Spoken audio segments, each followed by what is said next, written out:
Começa agora o programa Bem Viver, uma prosa sobre saúde, bem-estar, comida e agroecologia. Produção Rádio Brasil de Fato.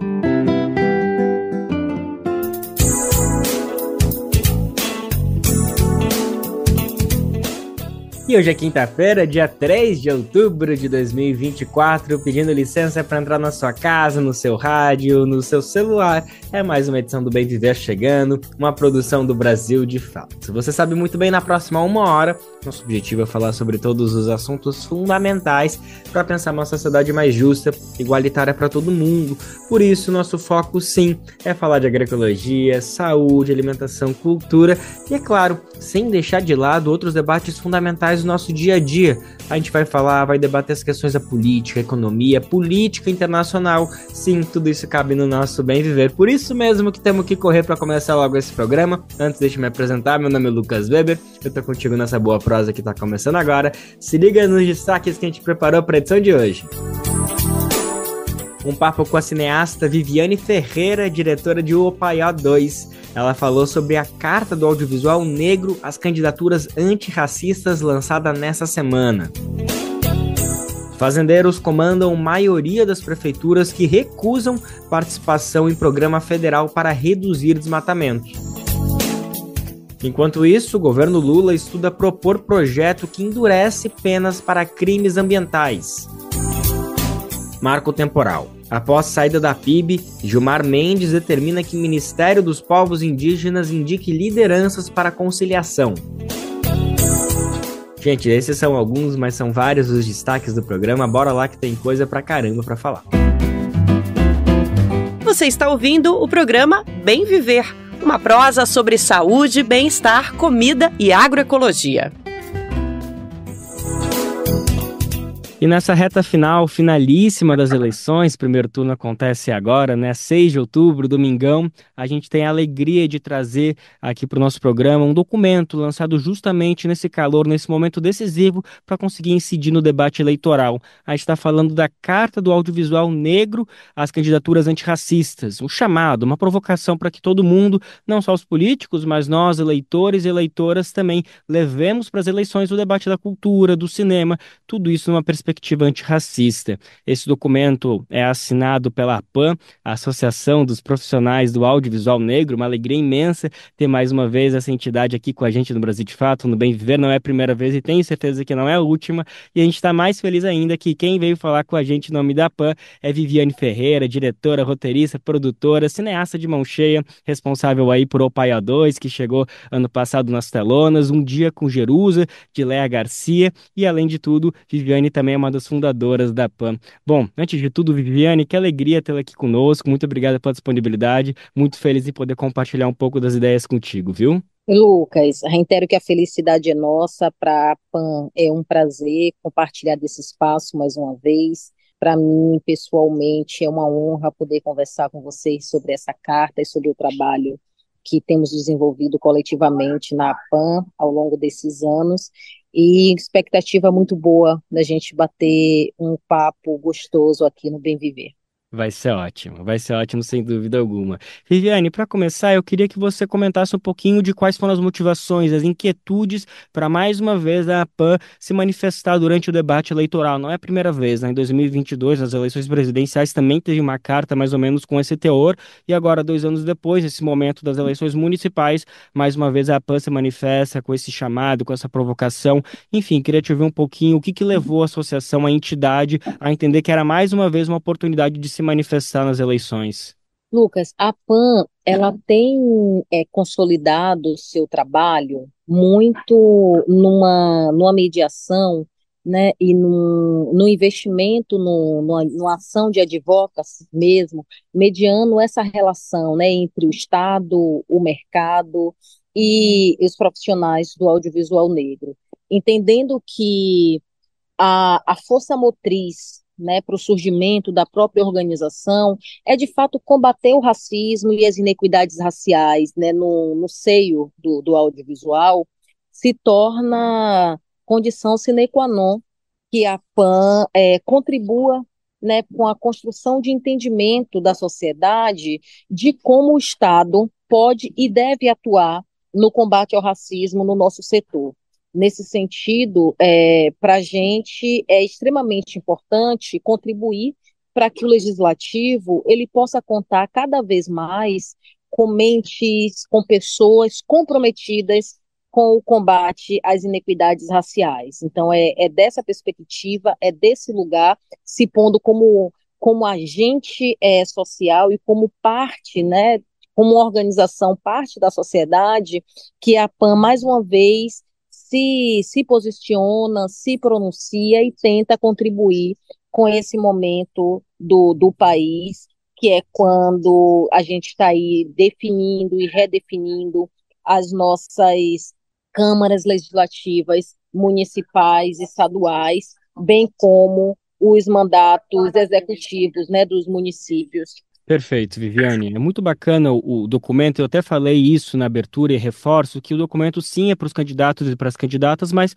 para o público no geral como um todo, que ali tem uma formação muito extensa e muito detalhada da presença do audiovisual, de profissionais do audiovisual negro cada vez se expandindo mais, consolidando espaços. Então acaba sendo uma formação para todo mundo, que é muito importante a gente ter esse contato. Mas no final do documento tem mais um trecho que eu queria trazer, que eu queria te ouvir um pouquinho, Viviane, que é justamente quando vocês trazem como as cidades, os municípios podem sim ser agentes ativos nessa luta por promover mais o cinema, e especialmente nessa perspectiva antirracista, promovendo cada vez mais profissionais negros, porque normalmente a gente olha, né, a gente cobra do governo federal, né? Lei Paulo Gustavo, outras medidas nesse sentido, a gente olha para isso, eu acho que tem um motivo para isso, mas é importante a gente também cobrar desses gestores municipais, essas pessoas que estão na base, que normalmente às vezes a gente até conhece pelo nome. Então, vocês citam, por exemplo, políticas afirmativas relacionadas ao emprego, né, de pessoas do audiovisual, orçamento e gestão. Vocês também falam sobre a formação de profissionais, a difusão também de todas essas produções. Eu queria te ouvir um pouquinho mais de que outros exemplos, de como a gente consegue explicar para quem está nos ouvindo, de como sim é capaz de um município, por meio seja do prefeito, da prefeita ou da Câmara de Vereadores, também intervir para poder fortalecer ainda mais os profissionais negros do audiovisual no Brasil. Eu acho que tem um entendimento, né, na nossa organização de que o Brasil é um país federativo, né? Então, assim, a nossa organização de Estado, ela é federativa. E a partir de uma organização federativa, todos os entes, né, todas as esferas do Estado acabam tendo sua responsabilidade. É certo que o governo federal tem sua responsabilidade na garantia, manutenção e fomento do direito à cultura, por conseguinte, né, o direito ao audiovisual. Os governos estaduais têm a sua responsabilidade, consequentemente, os governos municipais também têm a sua responsabilidade, porque as três esferas, elas precisam atuar de maneira coordenada e harmônica, sem sobreamento, para que, né, o setor e o cidadão consiga acessar em plenitude seu direito, né? Acho que é a primeira compreensão que a gente precisa trazer. De outro lado, quando a gente pensa que os municípios, eles estão mais próximos das pessoas, né? Então, cabe aos municípios aí, e ele tem a possibilidade de entender territorialmente qual é a necessidade específica de formação para profissionais do audiovisual que atuam naquele território. Qual é o tipo de estrutura, do ponto de vista de logística, que aquela cidade precisa para que a atividade audiovisual seja executada em plenitude? Como é que os municípios podem pensar na preservação dos acervos audiovisuais, daquilo que é produzido, daquilo que é difundido em suas próprias cidades e municípios? Então, a, o audiovisual é um terreno tão bonito e complexo que tem trabalho para todo mundo. E aí, às vezes, essa complexidade acaba deixando as coisas difusas e um gestor, uma gestora pública acaba não conseguindo enxergar o como contribuir, né? As organizações representativas do setor acabam cumprindo esse papel de auxiliar essas administrações públicas, auxiliar, tipo, vereança, a como enxergar ações diretas e concretas para que sejam executadas em suas cidades e em seus municípios, né? E espelhando, obviamente, aos recursos e orçamentos disponíveis, né? Porque não dá para a gente falar de política pública sem falar de disponibilidade orçamentária. Não dá para falar de combater o racismo sem investir e fomentar uma estrutura coerente e forte e firme do ponto de vista do Estado para a gente combater o racismo. Então, quando a PAN propõe a carta dessa maneira minuciosa, é porque a gente entende que faz parte das nossas responsabilidades e das nossas atribuições contribuir com o Estado na identificação dessas ações possíveis de serem implementadas. Perfeito, Viviane. Isso, inclusive, é algo que está muito bem explicado ali na carta, que vocês mostram como um investimento de R$ 1 para fazer uma produção audiovisual se reverte em quase R$ 4 por toda essa gama, por todas as pessoas que necessariamente são envolvidas, é o que a gente chama de economia criativa. Mas eu queria falar um pouquinho mais agora de difusão, porque outro dado muito bacana que a carta traz, na verdade, traz um dado sobre o mapa do cinema negro no Brasil, que mostra que apenas no primeiro semestre desse ano havia 24 festivais, 12 cineclubes, 14 eventos e mostras especializadas dedicadas justamente, exclusivamente, melhor dizendo, exclusivamente ao cinema negro, isso espalhado pelas 5 regiões do país. Eu queria te ouvir primeiro se a gente pode interpretar esses números como uma conquista, uma vitória, um avanço, e também se a gente pode colocar como um exemplo de como municípios, também cidades, podem promover, por exemplo, essa difusão do cinema negro por meio de festivais que acontecem regionalmente, promovendo, tentando trazer bastante do que é produzido no local. Claro, sempre uma atração de fora acaba chamando a atenção, mas majoritariamente tenta focar nas produções que acontecem ali no território, nesses casos. Não, sem sombra de dúvidas, até porque, né, o processo de difusão da produção audiovisual brasileira independente por meio de mostras e festivais auxiliam no nosso processo de formação de público, né? Tipo, todos os dias nascem crianças novas nas cidades do Brasil. Todos os dias adolescentes debutam nas cidades do Brasil. Todos os dias pessoas ficam idosas nas cidades do Brasil. Todos os dias, né, tipo, adultos precisam de um espaço para espairecer depois do trabalho nas cidades do Brasil. Então, o processo de difusão está completamente ligado à necessidade de ofertar espaços de interação das pessoas nas cidades, né? Espaço de saúde, espaço de bem viver, que eu acho que o fruir culturalmente tem a ver com a boa convivência entre as pessoas, né? Com a experiência de se encontrar, ver um filme, falar sobre um filme, tomar um suco, uma cerveja ou um café antes ou depois.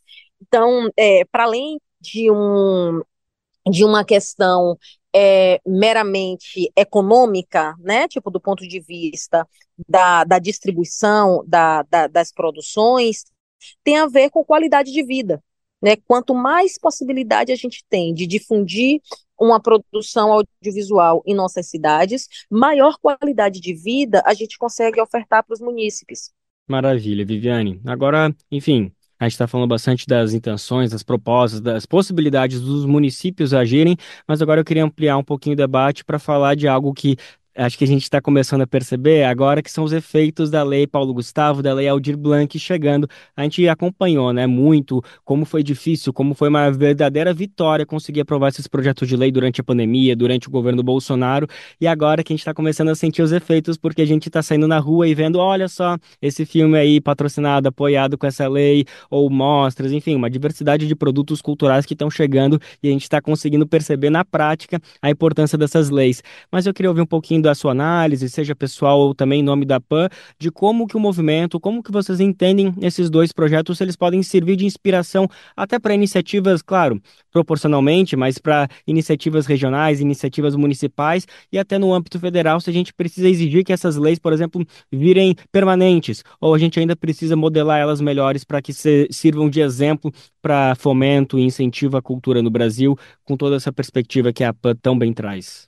Pronto. Eu acho que, sem sombra de dúvidas, é um ganho e um processo de muito aprendizado, tanto o processo da Lei Paulo Gustavo quanto da PNAB, assim, e sobretudo porque a gente consegue visualizar as três esferas, né, tipo, o governo federal, o governo estadual e o governo municipal trabalhando juntos, né, e cada um assumindo ali a sua atribuição e no final das contas o recurso chegando na ponta, o recurso chegando na base e chegando em todas as pontas nesse país diverso, imenso e complexo que é o Brasil. Então, só por isso, essas duas experiências, elas merecem a nossa atenção. Acho que um outro elemento dessas duas leis é pensar que durante o processo de elaboração e formulação delas e sua regulamentação, houve um trabalho de reflexão, um acúmulo muito grande, não só de como esse recurso chegava aos diversos territórios do país, mas era como esse recurso chegava aos grupos diversos, às pessoas diversas, né? Então, acho que tudo isso acaba sendo um processo de aprendizado para alimentar a maneira de gerir o nosso sistema de governança das políticas culturais. Então, acho que é entender que, por exemplo, como o Sistema Nacional de Cultura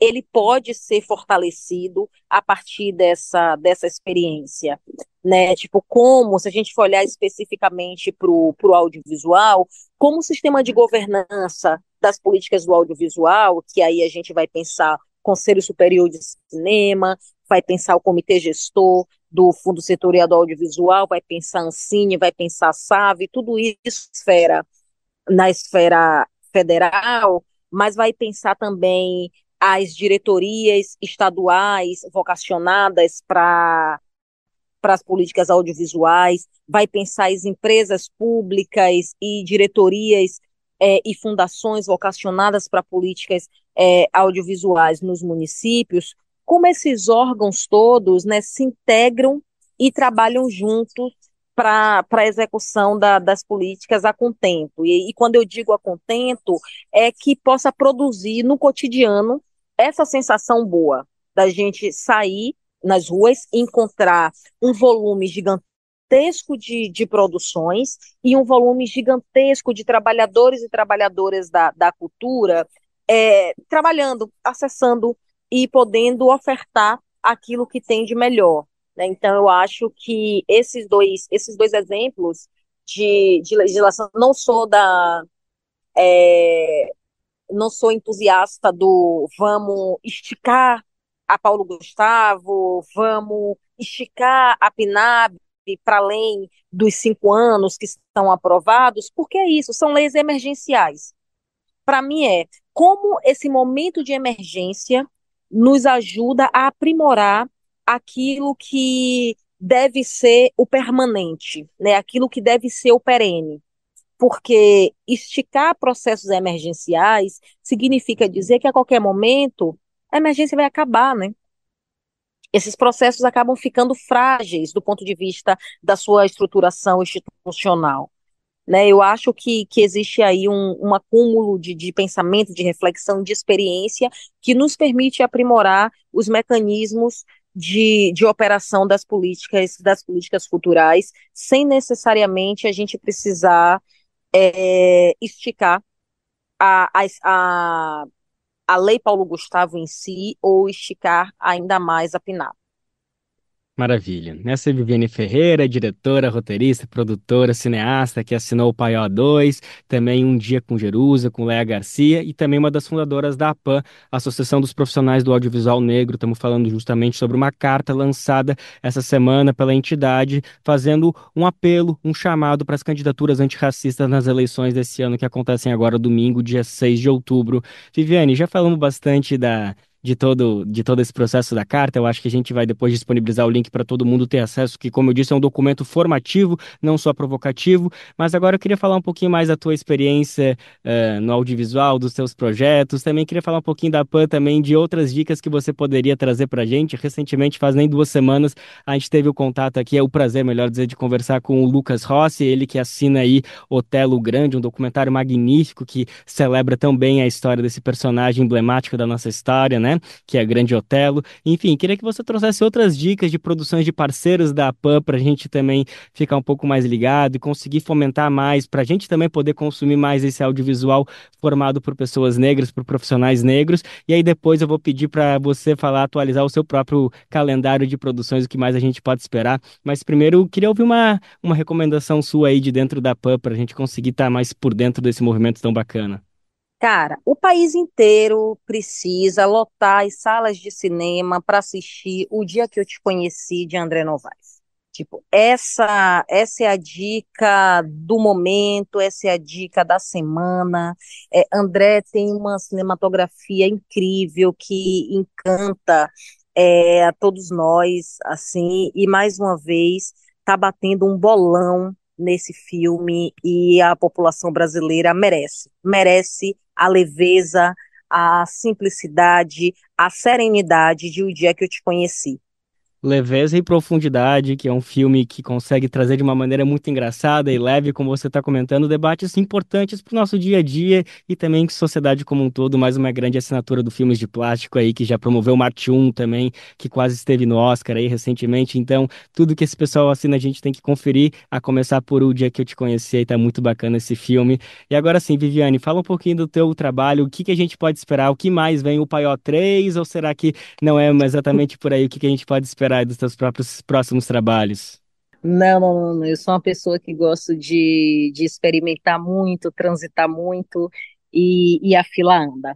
Estou, nesse momento, finalizando Família de Sorte, mais um longa-metragem que conta ali um pouco a história de uma família negra também, de maneira graciosa, com leveza, então trabalhando ali um pouco a comédia do cotidiano, e aí acho que ali, primeiro semestre do próximo ano, a gente vai estar curtindo Família de Sorte nas telas do cinema. Paralelo à Família de Sorte, finalizo também o documentário Afrolatinas, 30 anos em movimento, que é um filme muito especial, assim, para mim, porque a gente se dedica ali a contar um pouco da trajetória dos 30 anos do movimento de mulheres negras na América Latina, né, e faz isso a partir de entrevistas com 14 ativistas negras, né, brasileiras e de alguns países da América Latina que construíram e constroem esse movimento cotidianamente. Um projeto que é multiplataforma, então a gente lançou em julho desse ano, no 25 de julho desse ano, a versão do filme em VR, né, ali para os óculos de realidade virtual, e aí tem sido incrível a recepção da galera, e no primeiro semestre do próximo ano a gente lança a versão para a sala de cinema. Então, estou aí envolvida, empolgada e imbricada nesses 2 processos. E nós, ansiosos aí com essas 2 promessas aí. Que ótimo que a gente conseguiu terminar essa entrevista aí com essas bonitas e boas promessas aí pra gente ficar ligadinho com essa dica também, né? O Dia que Eu Te Conheci, de André Novaes. Essa foi Viviane Ferreira, diretora, roteirista, produtora, cineasta, uma das fundadoras da PAN, Associação dos Profissionais do Audiovisual Negro. Viviane, que alegria conversar contigo pela primeira vez. A PAN já esteve outras vezes aqui, mas agora estou muito feliz contigo aqui. Espero que seja a primeira de muitas. E é isso. Obrigado mais uma vez pela disponibilidade, viu? Lucas, muito grata, vida longa ao bem viver. Você está ouvindo o programa Bem Viver, uma prosa sobre saúde, bem-estar, comida e agroecologia. Olha só, você sabia que, além de acompanhar o Bem Viver por aqui, você também pode receber as notícias do Brasil de Fato diretamente no seu e-mail? É isso, gente, é bem simples. Basta se cadastrar na nossa página e escolher a categoria de notícias que mais te interessam. Assim você fica por dentro dos principais acontecimentos do Brasil e do mundo. Além disso, confere análises aprofundadas com uma visão popular do nosso dia a dia. Então, vai lá em brasildefato.com.br/boletim. O site é brasildefato.com.br/boletim. Qual foi a última vez que você ajudou a salvar uma vida? Nájila Lima, do Hemocentro do Ceará, tem um recado para você. As doações de sangue, elas devem acontecer todos os dias, não somente em datas comemorativas como Semana Santa, Natal. O paciente ele não escolhe o dia de adoecer, a gente não tem sangue em farmácia, nem em laboratório. A gente realmente precisa contar com a disponibilidade, a solidariedade das pessoas. Tome uma atitude e salve vidas. Doe sangue. Uma parceria Rádio Senado. Agora uma notícia que deixa o país em alerta. Dos 22 municípios que ficaram de fora do Programa Federal para reduzir o desmatamento na Amazônia, 14 são comandados por prefeitos que possuem fazendas. Pois é, né, gente? Olha só essa história. Esses dados foram declarados pelo próprio Tribunal Superior Eleitoral e entre essas prefeituras, 8 são comandadas por criadores de gado. A maior parte dos municípios está no Mato Grosso, mas também há representantes no Pará, Amazonas, Roraima e Rondônia. Então, lançado pelo Ministério do Meio Ambiente e Mudanças Climáticas em abril, o programa União com Municípios pela Redução do Desmatamento e Incêndios Florestais oferece 730 milhões de reais para estimular o desenvolvimento sustentável e combater as queimadas e o desmatamento. Em abril deste ano, o Ministério do Meio Ambiente lançou o programa União com os Municípios pela Redução do Desmatamento e Incêndios Florestais na Amazônia. A iniciativa oferece um total de 730 milhões de reais para promover o desenvolvimento sustentável, combater o desmatamento e os incêndios florestais. A proposta do programa foi encaminhada aos 70 municípios que, juntos, são responsáveis por quase 80% de todo o desmatamento registrado na Amazônia. Mais 22 municípios ficaram de fora do programa e a maioria deles, 14, tem prefeitos fazendeiros, sendo 8 criadores de gado. Metade desses municípios fica no Mato Grosso, mas Pará, Amazonas, Roraima e Rondônia também estão representados na lista. São considerados fazendeiros prefeitos que declararam fazendas ao Tribunal Superior Eleitoral em 2020. A maior parte do desmatamento registrado nos últimos 38 anos deu origem a pastagens, de acordo com dados da plataforma MAP Biomas. Essa ação transformou a Amazônia no bioma com a maior área de pastos do país. Para o acompanhamento do programa União com os Municípios, o monitoramento é feito pelo sistema do INPE, Instituto Nacional de Pesquisas Espaciais. Ele usa imagens de satélite para acompanhar o avanço da devastação. A reportagem do Brasil de Fato entrou em contato com as prefeituras das 22 localidades que não aderiram ao programa. Até o fechamento da matéria, somente 3 municipalidades haviam respondido às perguntas enviadas. Embora não apresentem críticas ao programa, as prefeituras apontaram a limitação de equipe técnica como um dos motivos para recusarem a adesão. Mas a proposta do Ministério prevê o valor inicial de R$ 500 mil em equipamentos e serviços para a estruturação de escritórios de governança. Isso para melhorar a gestão ambiental, a cooperação entre governos municipais e federal e o monitoramento do desmatamento. O restante do dinheiro é repassado conforme os municípios apresentarem resultados favoráveis ao meio ambiente. Uma das prefeituras que respondeu ao Brasil de Fato por e-mail foi a de Cujubim, em Rondônia. Foi informado que o município enfrenta desafios relacionados à capacidade técnica e ao número de servidores especializados para atender às demandas do programa. Cujubim tem cerca de 244 mil hectares, o que corresponde a 63% do território ocupado por atividades agropecuárias, de acordo com dados do MAP Biomas. A maior parte dessa área, cerca de 230 mil hectares, está coberta por pastagens. Também por e-mail, A prefeitura do município de Marcelândia, no Mato Grosso, respondeu ao BDF. Ela informou que não fez a adesão por estar desfalcada de equipe técnica e de pessoal de apoio necessário. O prefeito de Marcelândia, Celso Padovani, do DEM, é fazendeiro e lidera o ranking de criadores de gado entre os 22 municípios que ficaram de fora da proposta. Candidato à reeleição, ele é proprietário de quase 3 mil cabeças de gado, de acordo com a declaração de bens apresentada ao Tribunal Superior Eleitoral. A Prefeitura de Rorainópolis, em Roraima, informou estar desatualizada sobre as tratativas com o Ministério. Ela informou que o secretário municipal de Meio Ambiente já designou uma equipe de servidores para tratar do assunto e dar prosseguimento à adesão ao programa. Segundo o Ministério do Meio Ambiente, o prazo para firmar o termo de adesão foi encerrado no dia 30 de abril. Além de Celso Padovani, gestor de Marcelândia, são fazendeiros os seguintes prefeitos no estado do Mato Grosso: Júlio da Papelaria, do MDB, em Apiacás; Milton de Souza Amorim, do UB, de Colniza; Osmar Mandacaru, do UB, em Paranaita; Carlos Sirena, do DEM, em Juara; Ana Maria Orquiza Casagrande, do Patriota, em Nova Maringá; Vonei Goiano, do MDB, em Gaúcha do Norte; e Marquinhos do Dedé, do MDB, em Paranatinga.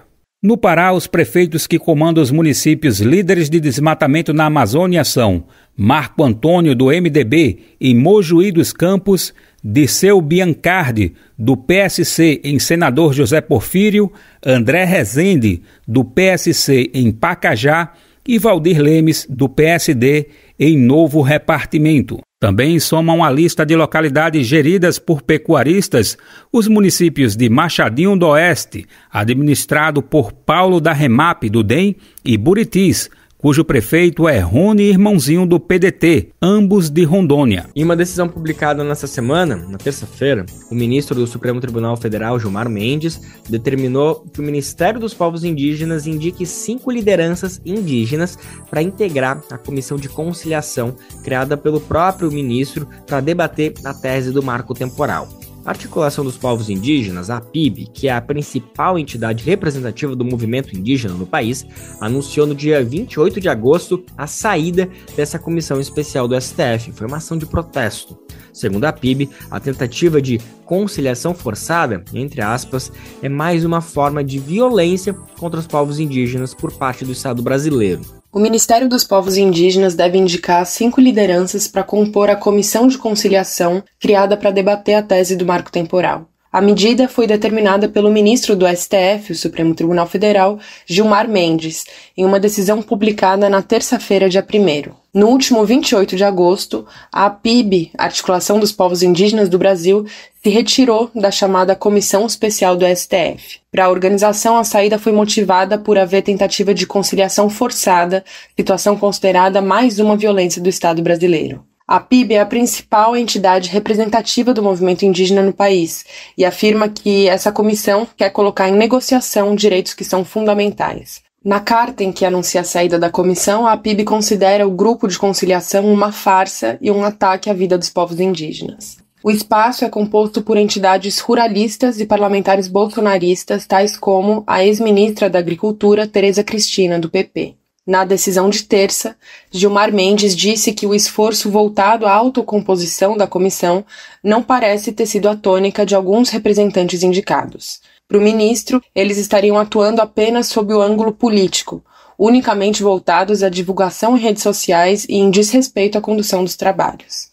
O ministro do STF disse ainda que a APIB e os demais representantes indígenas se retiraram da mesa de negociações atuando conforme lhes convém. Agora, Mendes determina que a ministra Sônia Guajajara indique um representante indígena de cada uma das 5 regiões do país para compor a comissão. Dinaman Tuxá, da coordenação executiva da APIB, comentou a decisão de Gilmar Mendes. Ele considera a medida do ministro como uma forma de deslegitimar o movimento indígena. O ministro Gilmar Mendes traz na sua decisão uma estratégia muito ruim, porque hoje botar o Ministério dos Povos Indígenas para fazer essa indicação, sendo que os povos indígenas, o movimento indígena já tinha tomado a sua decisão, e fazer com que o Ministério tome, faça essas indicações, é tentar de alguma forma fragilizar o movimento e tirar a legitimidade da PIB, né, enquanto organização representativa dos povos indígenas, né. Dinamantu Chá disse que a medida também complica a situação do Ministério dos Povos Indígenas. Isso está muito bem decidido, já foi muito bem definido pela própria Suprema Corte, que conheceu nossa legitimidade, e uma decisão dessa, além de enfraquecer, né, a nossa representatividade enquanto movimento indígena, cria-se uma situação muito complicada com o Ministério dos Povos Indígenas, né? Que se porventura fazer essas indicações, irá causar ainda mais um tensionamento com o que vem acontecendo em torno da política indigenista brasileira. O Brasil de Fato entrou em contato com o Ministério dos Povos Indígenas. Questionamos se a pasta pretende recorrer da decisão ou se vai indicar as lideranças indígenas para compor a comissão de conciliação. Não houve resposta até o fechamento da matéria. Possíveis atualizações vão ser feitas na versão online, no site brasildefato.com.br. O marco temporal é a tese defendida por ruralistas para demarcar apenas as terras indígenas que estivessem ocupadas por seus povos em 5 de outubro de 88, ou seja, a data da promulgação da Constituição. Em setembro de 2023, o STF decidiu que o marco temporal é inconstitucional. Menos de uma semana depois, num movimento de afronta ao judiciário, o Senado aprovou uma lei que o institui. Em vigor desde então, a lei prevê, além do marco temporal, uma série de ataques aos direitos indígenas. Pouco depois, então, que a lei foi aprovada, o STF recebeu ações opostas para definir sobre a sua validade. De um lado, a PIB, a Rede e o PSOL entraram com uma ação direta de inconstitucionalidade pleiteando a derrubada definitiva do marco temporal. De outro, o setor ruralista, por meio do PL, Republicanos e PP, apresentou uma ação declaratória de constitucionalidade buscando respaldar a lei número 14.701. Relator das ações, o ministro Gilmar Mendes optou, então, por criar essa comissão de conciliação para rediscutir o tema. Inaugurado em agosto, o grupo de conciliação tem trabalhos previstos até o fim de 2024. De São Paulo, da Rádio Brasil de Fato, Gabriela Moncal. E agora sim, uma boa notícia que vem do Maranhão. O estado vai ter pela primeira vez uma escola em tempo integral no território quilombola, gente. O anúncio foi feito pelo presidente Lula durante a solenidade em Alcântara. O município concentra a maior população quilombola do país e a nossa repórter Mariana Castro conta pra gente. Em visita ao território de Alcântara, no Maranhão, o presidente Lula e a ministra da Igualdade Racial, Aniele Franco, anunciaram avanços aos povos quilombolas, entre eles a criação da primeira escola de tempo integral em área quilombola do país. O instituto será criado em diálogo com os quilombolas, a fim de fortalecer as tradições e cultura local, como explica a diretora-geral do IEMA, Criciele Muniz. A criação do primeiro Instituto Estadual de Educação, Ciência e Tecnologia, o IEMA, dentro de um território quilombola, é um marco pela inclusão social, pela valorização e preservação da cultura quilombola. Em todo o seu processo de implantação, a gente faz dialogando com as comunidades, a gente dialoga através também de estudos proporcionados pelo IMESC para que a gente possa compreender quais as vocações daquele território, para que nós possamos também garantir a cultura, respeitar a ancestralidade e as tradições desses territórios. O território de Alcântara conta com 152 comunidades e foi ocupado por populações negras escravizadas a partir do século XVIII. A unidade do IEMA quilombola será localizada no povoado Oitiua, zona rural do município. Criciele Muniz destaca a importância do ato de assinatura para as famílias quilombolas. Foi um momento de muita alegria, de muita emoção, ao lado do presidente Lula, ao lado do nosso governador Carlos Brandão, que assinaram a ordem de serviço para a implantação do primeiro IEMA dentro de um território quilombola, não só a entrega de uma escola pública dentro de um território quilombola, mas também a entrega da titularidade de famílias que estavam aí há anos, há mais de 40 anos, brigando nas vias judiciais para garantir o seu direito à terra.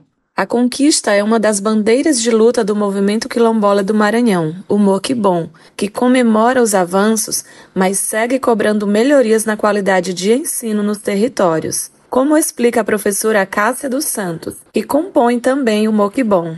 É uma conquista de gratidão, que foi uma bandeira levantada do movimento, principalmente do Moquibon, para que a gente possa manter essa escola dentro do nosso quilombo, que a gente vai resgatar a cultura, o costume, as oralidades de todos os povos e valorizar a forma e a convivência dentro do território e do Maranhão. Há muito que avançar.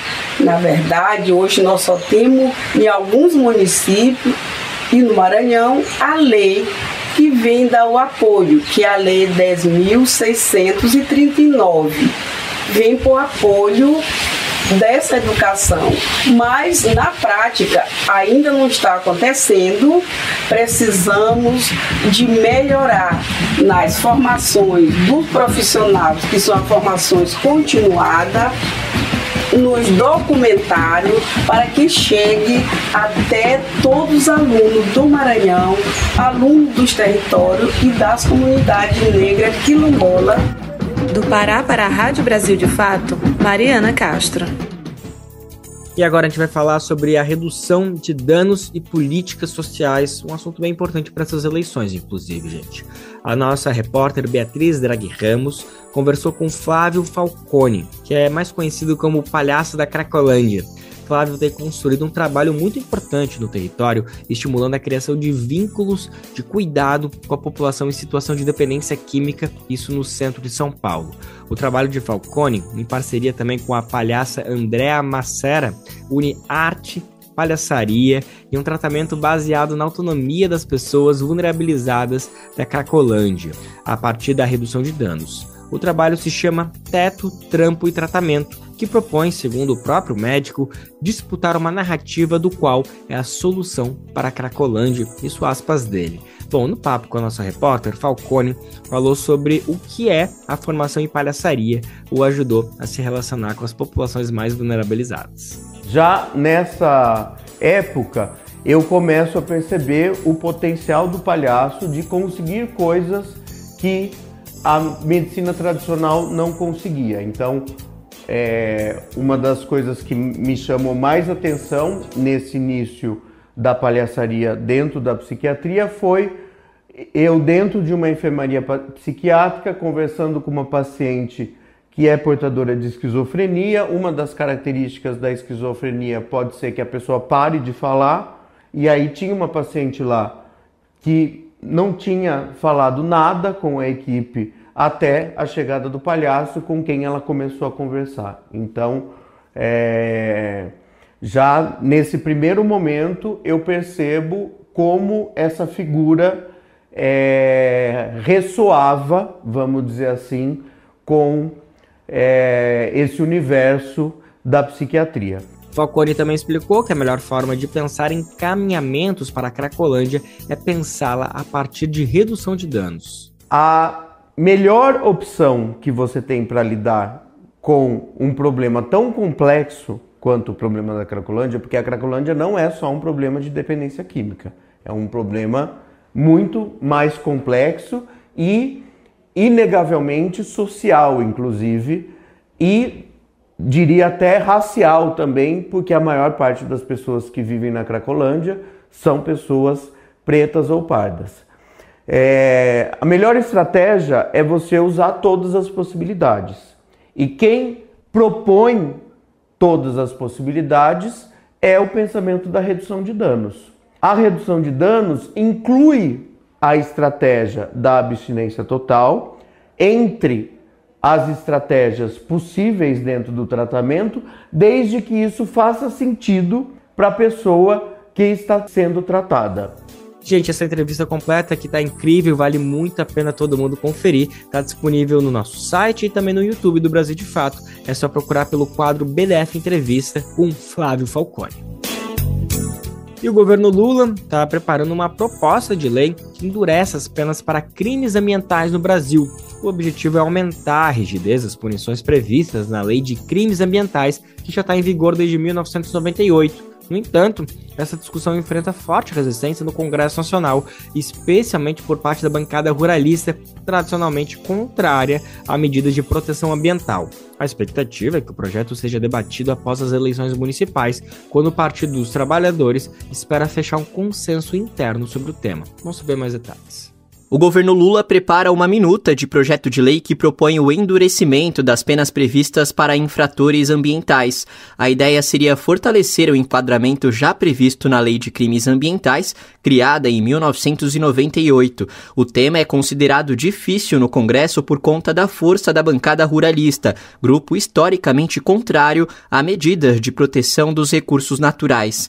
O assunto deve voltar à tona no Legislativo depois das eleições municipais, quando a gestão do Partido dos Trabalhadores pretende fechar um entendimento interno sobre o assunto. A pauta está em alta na agenda política por conta do rastro deixado nas últimas semanas pelo grande número de focos de incêndio registrados no país. Segundo o INPE, o Instituto Nacional de Pesquisas Espaciais, o mês de setembro já registrou um percentual de 30% acima da média histórica. Apesar da escalada de casos observados em setembro, o cenário de queimadas é marcado por um outro histórico problema. É o baixo número de infratores responsabilizados por praticarem crimes ambientais. Atualmente, o país tem pouco mais de 370 pessoas presas em regime fechado ou semiaberto, de acordo com a Secretaria Nacional de Políticas Penais. O número contrasta com a lógica punitivista adotada pelo Estado em outras frentes. Em junho deste ano, o Brasil tinha, por exemplo, mais de 8.500 pessoas encarceradas por terem sido flagradas portando até 25 gramas de maconha.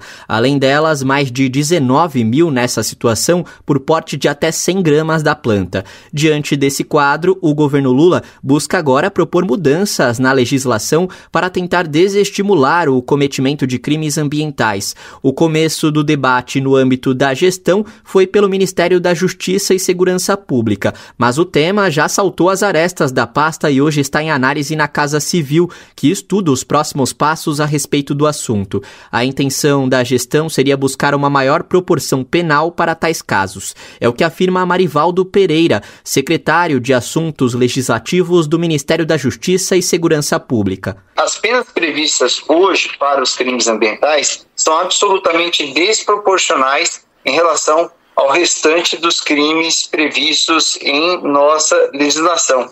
Isso tem uma série de consequências, como, por exemplo, o prazo para que as autoridades concluam uma investigação ele é muito menor, porque a prescrição para você concluir, que é o tempo necessário para você concluir uma investigação e entrar com a ação para punir alguém, esse prazo é calculado de acordo com o tamanho das penas. Como você tem penas muito baixas na legislação atual e esses crimes são crimes relativamente complexos, o prazo previsto na legislação para a conclusão das investigações acaba sendo muito curto. Marivaldo Pereira afirma que muitas vezes os processos não são concluídos a tempo. Isso, de acordo com ele, cria um ambiente institucional de desestímulo para que as apurações deem até mesmo os primeiros passos. Então, se você é responsável por essa investigação, já sabe de antemão que não será possível concluir a investigação a tempo de buscar uma punição, você acaba sendo desestimulado a priorizar a investigação de outros crimes e não os crimes ambientais. Então, acho que esse é um primeiro ponto. Marivaldo Pereira ressalta ainda a leitura da pasta da Justiça de que as penas previstas na Lei de Crimes Ambientais são baixas se comparadas com a gravidade das infrações previstas na norma. No final, ainda que a investigação seja concluída, no final, dificilmente aquele que for condenado vai ser punido com uma pena maior do que uma transação, um pagamento de cesta básica ou coisa do tipo. Então, isso é um problema muito grave. O Brasil, de fato, obteve acesso à minuta do projeto de lei que está sob análise da Casa Civil. A legislação atual prevê sanções penais e administrativas para ações consideradas lesivas ao meio ambiente. Para quem matar, caçar ou perseguir espécies silvestres sem permissão, por exemplo, a norma, em vigor, fixa a detenção de 6 meses a 1 ano, além de multa. O governo propõe uma alteração para a pena de 1 a 3 anos para essa norma, entre outras que passariam por alterações. Confira mais detalhes na versão online dessa matéria no site brasildefato.com.br. E agora, noticiário internacional. Isso porque na última semana, a Assembleia Geral da ONU foi palco de discursos de presidentes e primeiros ministros de diversos países, né? A gente falou sobre isso aqui no programa, inclusive. O debate global trouxe à tona, mais uma vez, críticas à própria organização. De um lado, líderes da esquerda questionam o papel da ONU na imposição de sanções e a forma como a instituição lida com conflitos internacionais. Eles apontaram uma falta de neutralidade e pediram uma reformulação na maneira de condução dessas questões. Por outro lado, representantes da direita acusaram a ONU de pôr uma agenda ideológica, sugerindo que a organização está interferindo em assuntos internos de países com orientações políticas.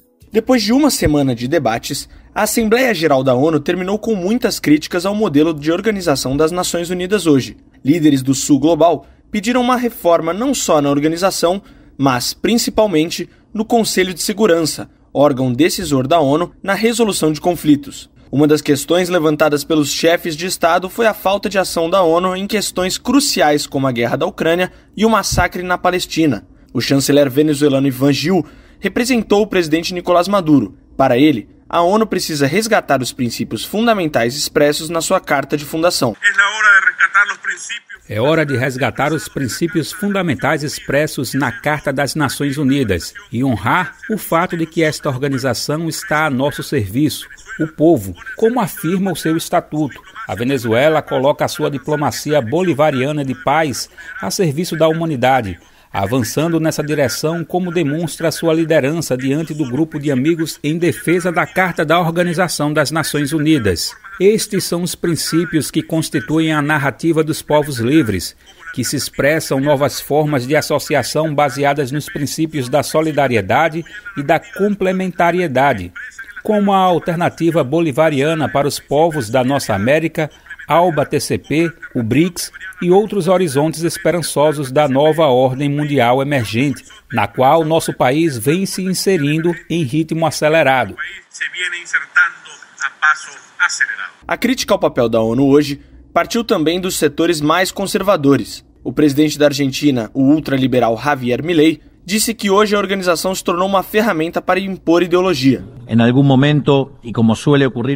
algum momento, e como habitualmente acontece com a maior parte das estruturas burocráticas que os homens criam, esta organização deixou de salvaguardar os princípios delineados na sua ação fundadora e começou a mudar. Assim, passamos de uma organização que perseguia a paz para uma organização que impõe uma agenda ideológica a seus membros em uma série de questões que contrapõem a vida do homem em sociedade. A reforma no Conselho de Segurança da ONU também foi discutida. Lula foi um dos líderes que tocou no assunto. O presidente brasileiro pediu a inclusão de outros países no Conselho de Segurança e um modelo que tome decisões mais efetivas para resolver os conflitos. Para Sair Cira, cientista político e analista do Grupo Missão Verdade, a forma como o Conselho de Segurança é organizado também ajudou a desgastar a imagem da organização com a comunidade internacional. Fundamentalmente, a ONU é o Conselho de Segurança. É o órgão que tem mais relevância, mais preponderância de, como posso dizer, intervir em uma situação por meio de uma resolução. É o poder executivo real da ONU. Em um contexto de polarização como nascem as Nações Unidas, em um contexto de repolarização que há hoje em dia, o funcionamento da ONU se torna complexo. Por isso, o funcionamento da ONU parte da necessidade de que as grandes potências concordem e tenham consenso em uma posição e avancem em relação a isso. Em situações polarizantes como a que vivemos hoje, é difícil que vejamos Rússia e Estados Unidos estando de acordo em uma resolução que condene os ataques a Gaza ou a invasão ao Líbano. A ONU, no entanto, nunca teve um papel de abarcar todas as nações e as diferentes posições sobre os conflitos globais. Sair Cira diz que a própria localização da ONU indica o interesse envolvido. As Nações Unidas não nascem do consentimento democrático de todos os países que se colocaram de acordo. Isso não foi assim. A ONU nasce a partir da Conferência de São Francisco. com a intencionalidade e o espírito do que os Estados Unidos e a União Soviética pensavam, mas fundamentalmente os Estados Unidos. Não à toa essas discussões acontecem em solo estadunidense.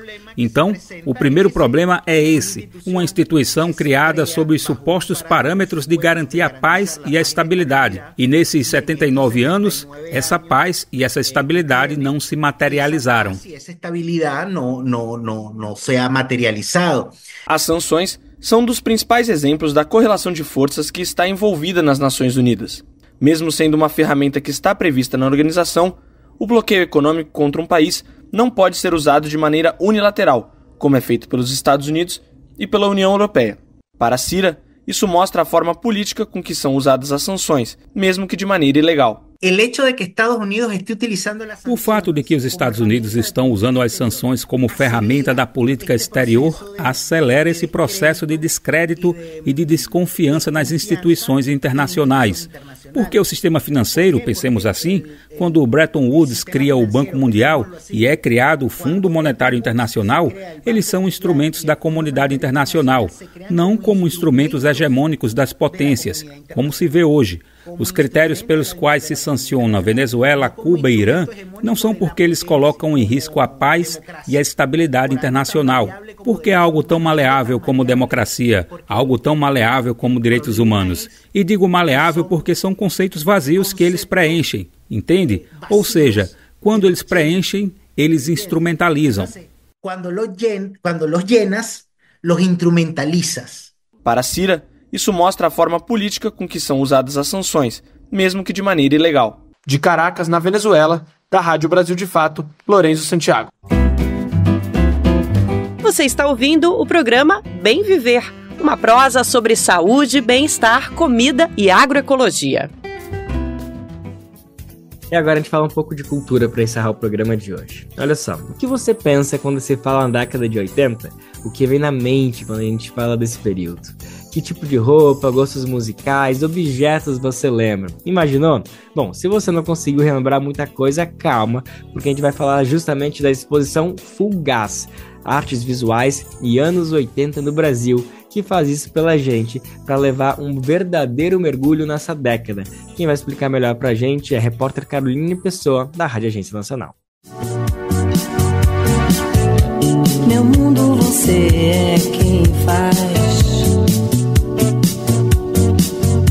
Música, letra e dança.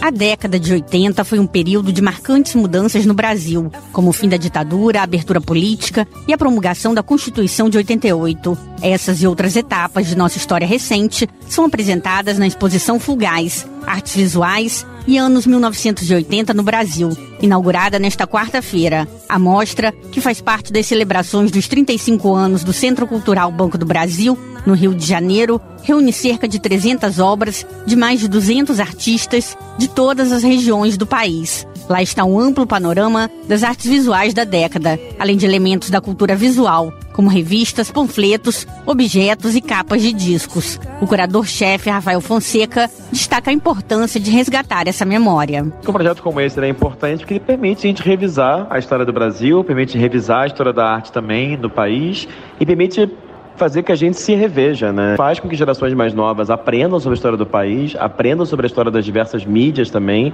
aprendam sobre arte e imagem, e uma geração mais velha, chamada geração 80 mesmo, possa se rever no espelho e fazer uma revisão e um balanço de sua trajetória. A exposição ocupa 8 salas do primeiro andar do CCBB, além da rotunda, e é dividida em 5 núcleos conceituais com nomes de músicas da década de 80. São elas: Que País é Este?, Beat Acelerado, Diversões Eletrônicas, Pássaros na Garganta e O Tempo Não Para. Até mesmo o nome da exposição, Fugaz, Artes Visuais e Anos 1980 no Brasil, foi inspirada em uma canção de Marina Lima que embalou os anos 80. O curador ressalta ainda a diversidade de artistas presentes na mostra. A gente tem desde nomes muito conhecidos internacionalmente mesmo, como Adriana Varejão, Beatriz Milhazes, Leda Catunda, Leo Nilson, artistas que circularam muito pelo Rio e São Paulo, como também nomes de outras regiões do Brasil que, pelo menos até o momento, não participaram de exposições com esse cunho nacional e internacional, como, por exemplo, o mestre Rosalino, que é um pintor maravilhoso, autodidata lá de Porto Nacional, do Tocantins. A mostra fica em cartaz até o dia 27 de janeiro e depois segue para a temporada nas unidades do Centro Cultural Banco do Brasil em Brasília, São Paulo e Belo Horizonte. A entrada é gratuita. A gente faz um país. Da Rádio Nacional no Rio de Janeiro, Carolina Pessoa.